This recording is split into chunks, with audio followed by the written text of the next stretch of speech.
ngomongin apa aja nih? Kali ini kita ketemu atau kedatangan narasumber yang sangat spesial sekali, Bapak Andri. Monggo bisa memperkenalkan dirinya dulu, Pak Andri. Ya, terima kasih. Nama saya Andri Wahyudi. Alhamdulillah hari ini diberi amanah sebagai Wakil Ketua DPRD Kabupaten Pasuruan untuk di periode 2019-2024. Seperti itu ya, Pak ya. Hmm. Ya, Bapak saya pengen tahu sekali nih kalau DPRD di bidang pendidikan itu komisi berapa ya, Pak ya? DPRD, jangan redek Mbak, sama redek saya bingung nama. DPRD itu ada 4 pembidangan kalau yang di kabupaten ya. Kalau di DPRD provinsi masih beda lagi. Kalau di DPRD kabupaten itu kalau urusan di pendidikan dan kesehatan itu di Komisi 4. Komisi 4. Komisi 4 atau Komisi D biasanya ya, tapi di kita nyebutnya di Komisi 4. Di komisi. Ya. Jadi kalau nanti ada masalah apa tentang pendidikan atau tentang kesehatan bisa ngadu ke Pak Andri langsung atau ke Ya komisi boleh 4? langsung ke saya juga enggak apa-apa, melalui komisi ya enggak apa-apa. Karena kita kan di DPRD itu kan kalau di susunannya itu kan ada ketua, ada wakil ketua. Setelah itu ada komisi, ada pimpinan komisi 1, 2, 3, dan 4. Tapi langsung kalau umpamanya langsung ke kami di pimpinan juga enggak apa-apa. Jadi kemarin hari ini kan kita sudah menyiapkan untuk UHC ya, Universal Health Coverage, untuk pengobatan gratis dari seluruh warga Kabupaten Pasuruan. Kadang masyarakat masih belum paham bagaimana mekanismenya, padahal informasi mereka kan tahunya kan hanya cukup pakai KTP saja untuk dilayani kesehatannya, baik itu di puskesmas ataukah di rumah sakit umum Bangil ataukah di Grati. Hanya kadang permasalahan itu pada saat BPJS-nya itu tertanggung atau belum terbayarkan sebelumnya. Nah, itu masih pasti ada masalah. Kira-kira seperti itulah ya. Ya nanti bisa langsung ke kami ataukah ke teman-teman di Komisi 4 juga boleh. Apalagi urusan pendidikan ya. Tadi sudah disampaikan, Pak lek masuk gang ke sini lek pas ono duwe gawe prei sekolah ini. Iya Pak. Ya. Ya itu nanti akan kita pikirkan, langkah-langkahnya bagaimana nanti.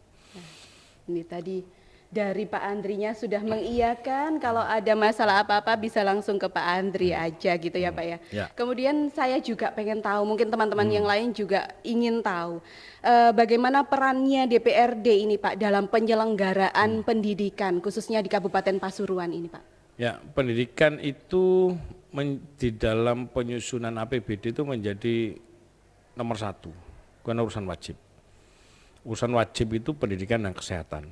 Urusan lain itu masuk di urusan pilihan seperti pertanian, pariwisata itu masuk urusan pilihan. Jadi makanya konstruksi APBD itu yang nomor 1 itu harus pendidikan dulu, tidak boleh kurang dari 20%.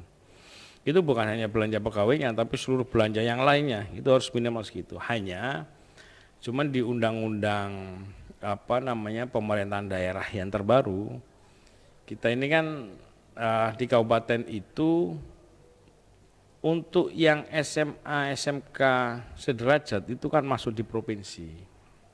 Yang SD, SMP itu masih masuk di kita kewenangannya. Jadi seluruhnya itu masih kewenangan di kita. Hanya yang agak miss itu yang di SMA dan SMK ini kita karena undang-undangnya harus menyampaikan begitu. Makanya kemarin ada beberapa sekolahan ya yang dalam artian butuh support dari kita.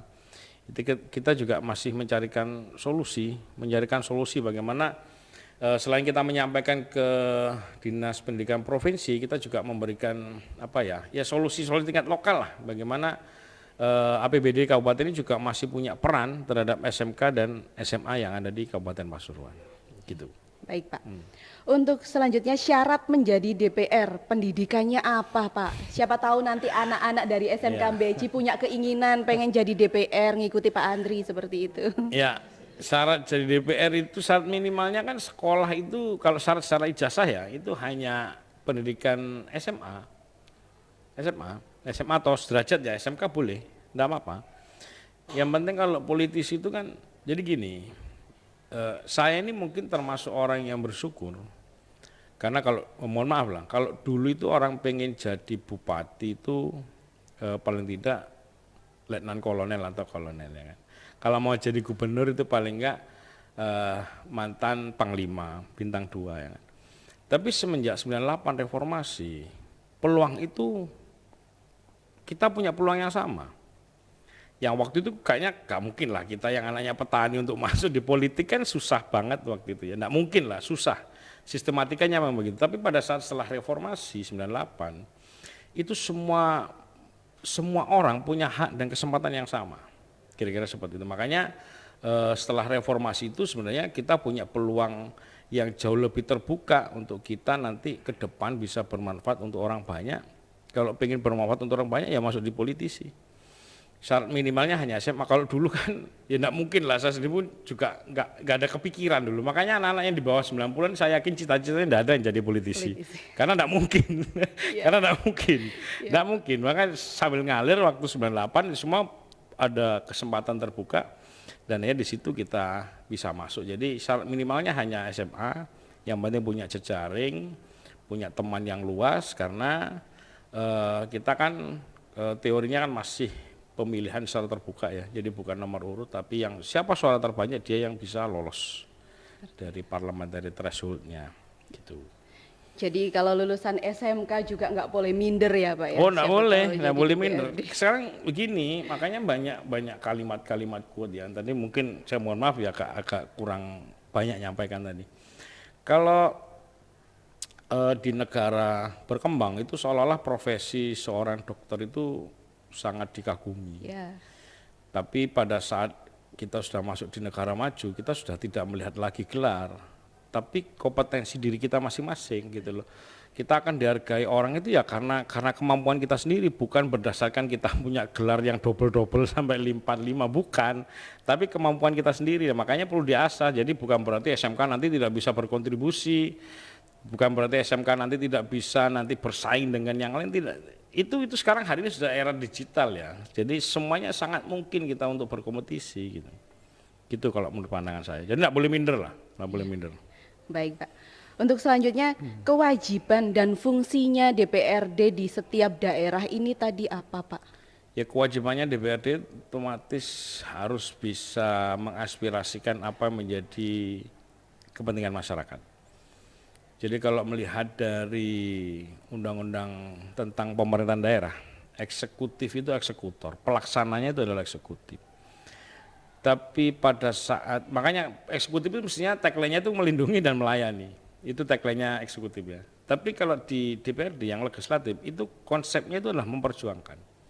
Jadi pada saat eksekutif tidak bisa membuktikan ataukah tidak bisa menjalankan janji-janjinya dia, masyarakat bisa menyampaikan ke kami yang memperjuangkan. Ya, kira-kira seperti itu. Jadi ada angin segar ini bagi kita semua. Silahkan disampaikan aspirasinya kepada DPRD atau langsung ke Pak Andri bisa juga ini. Boleh. Oke, Pak. Untuk yang terakhir Pak, pesannya khususnya bagi siswa-siswi di SMK 1 Beji ini dari Ketua DPRD.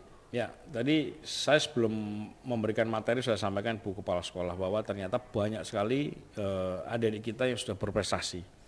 Sampai kemarin diminta untuk sesuai bidangnya ya di G20 di Bali sudah diminta dan juga banyak bidang yang lain. Artinya apa? Artinya adik-adik lulusan SMK 1 Beji ini punya standar yang menurut saya jauh lebih tinggi. Ya, jauh lebih tinggi dan saya yakin nanti bisa berkompetisi. Mau secara keilmuannya mau melanjutkan ada kesempatan mau sekolah lagi, ya alhamdulillah. Tapi kalau tidak jangan minder. Dan saya yakin ilmu dan materi yang sudah diberikan di sekolah ini sudah cukup luar biasa. Tinggal adik-adik semua mengasah kemampuan dirinya, menambah jejaringnya. Karena untuk berkompetisi itu harus tidak hanya mendapatkan di formal saja, tapi non formalnya pun juga harus dikuati untuk anak-anak bisa berkompetisi ke depan. Nah, bukan berarti nanti SMK ini akhirnya jadi minder, terus akhirnya merasa yang gimana-gimana. Tidak boleh. Tadi saya sampaikan ke depan nanti kalau kita masuk ke negara maju, orang tidak akan lihat lagi terkait strata S1, S2 dan segala macam. Tapi kemampuan yang dia punyai, baik soft skillnya, hard skillnya, itu yang nanti akan mereka bisa berkompetisi di era digitalisasi hari ini. Apalagi sekarang di sini tagline-nya SMKN 1 Beji, revolusi industri 4.0. Nah, ini kan sudah luar biasa. Tinggal anak-anak secara tidak hanya IQ-nya saja, tapi secara emotional questionnaire-nya itu yang perlu dikuatkan lagi. Jadi EQ-nya, tidak hanya IQ, EQ-nya mereka untuk dimantapkan lagi. Saya pikir pasti bisa anak-anak di sini.